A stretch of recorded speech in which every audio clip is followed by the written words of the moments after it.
Yeah, so I started at the GNOME Foundation in July. I'm the executive director. So the GNOME Foundation exists to support the GNOME project. So we have funding and we use that money to help the project out, primarily by sponsoring things like events, flying developers to those events, sponsoring projects like usability studies or accessibility work that might not be getting done right now by the volunteers, but is important to them. So in my new role, I'm working with the sponsors to make sure that they're working effectively with the GNOME Foundation and the GNOME project. I'm working on GNOME marketing, working on different projects like GNOME Mobile, or making sure that we launch different business initiatives as they come up. What is the most important aspect when it comes to marketing GNOME? The most important aspect is probably figuring out what the community wants to say about GNOME. So figuring out what the consensus is, if there is a consensus, and what we want to say about it. My goal is outreach, to teach more people about GNOME so that they know that it's there for them to use, that it's a free desktop, that it has lots of features, it's an alternative to the proprietary desktop they're using, and also to raise money for the GNOME project so that we can fly more developers to conferences, support more things that developers need to develop a better GNOME for the public. At companies, there's a team that's the marketing team that directly reports into the CEO at some level, and they have the agenda for marketing, and they get to make all the decisions. In the GNOME Foundation, the marketing team is volunteers that signed up on the marketing mailing list. They may or may not have a marketing background. They may or may not be available this week to work on something, and they don't directly report to anybody that can say, yes, that's okay.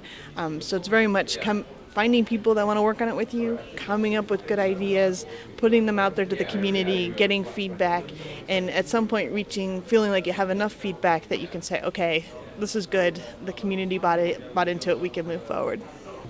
So this is the GNOME annual report. All of the content was done by volunteers before I got to GNOME, and it's been really useful and a really valuable tool to show companies and people what GNOME is doing, who the people are that are working on it, some of the things that excite and motivate the community. So I just wanted to share it as something that I think the GNOME project has done a really good job in making this annual report available to our sponsors and others that really highlights the great things that GNOME did in 2007. So some of the things that we need to work on next are, the web pages. So I think what I would like to introduce is more language that addresses people that don't have a background in open source software in GNOME. I think one of the things that the community needs help with is reaching out to the very end users, the ones that don't already know about open source software. How do you reach consensus within the GNOME community when it comes to marketing activities or focusing marketing and positioning the GNOME product? Yeah, so I'm still working on that personally. Imagine it was a marketing effort that was pretty substantial, like a tagline or something that was very representative of GNOME. I'm not exactly 100% sure how you reach consensus. I mean, you could do a vote. In the past, they've done polling, so they've actually put out, they did some kind of brainstorming and they came up with like 10 taglines and put it in a poll, and everybody got an opportunity to go kind of vote on the poll. But it's a dilemma because you're never actually going to reach 100% agreement.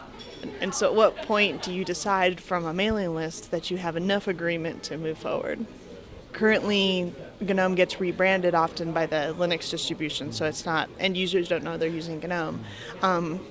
So one question that you could ask is that an issue, right? Like, does GNOME need marketing, or does it just need relationships with the distributions? So one of the things that I joked about doing was making GNOME like the Intel inside, so like the GNOME inside. And I think there's ways we could do that. I think GNOME has very strong tools when it comes to logos and brands. They've got that infrastructure. We could put together like rebranding guidelines for the Linux distribution saying, you must leave the GNOME foot or icon in these following 3 places, and here's where you can put your icon. The most important goal to me is making sure that we're reaching the right people with the right message, and that the community atmosphere, the community environment comes across in that message, because I think I think to the average person or to the average company person, understanding that the feeling of the GNOME community and how dedicated they are to having a free desktop that's accessible, that's usable, I think I think that's very appealing to people and very valuable. When is the year of the Linux desktop? Every year from 5 years ago till 10 years from now. I've said it's this year. I really think that the netbooks, the small, very cheap laptops are definitely bringing Linux to a huge number of people. I mean, 500,000 people this year that probably didn't use Linux now have a little netbook that runs Linux, boots extremely fast. I mean, you only have to boot it in front of someone who has a Windows machine and they go, "What's that?" So I don't know if this is the year of the desktop, but this is definitely a year where it's starting to grow fast.